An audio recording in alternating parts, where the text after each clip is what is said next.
Tatlong high-value target ang arestado sa ginasang buy-bust operation ng mga operatiba ng Cavite PNP na nagresulta sa pagkakasamsam ng mahigit 600,000 pesos halaga ng hininalang shabu sa lungsod ng Dasmariñas.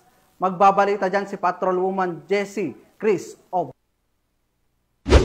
high-value individual ang nadakip sa ikinasang buy-bust operation ng pinagsanib pwersa ng Provincial Drug Enforcement Unit ng Cavite PPO at Dasmariñas Component City Police Station sa lungsod ng Dasmariñas, Cavite. Kinilala ni Police Lieutenant Colonel Chester Noel Borlongan, Chief ng Provincial Intelligence Unit, ang mga suspect sa mga alias na Boss, Maria at Hart, pawang mga residente ng Cavite.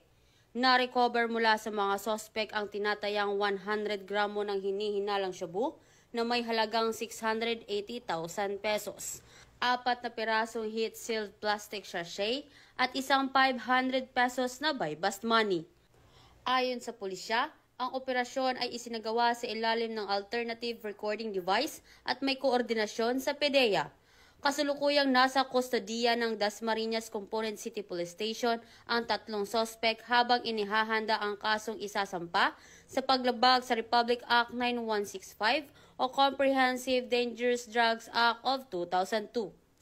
Patuloy namang pinaigting ng kapulisan ng Cavite PPO ang kanilang kampanya laban sa ilegal na droga sa buong lalawigan, bilang bahagi ng kanilang layuning mapanatili ang kapayapaan at kaayusan sa ating komunidad. Mula dito sa Calabarzon, ako ang inyong Police News Network Correspondent, Patrolwoman Jessie Chris S. Obrero, alagad ng batas, tagataguyod ng Balitang Pulis.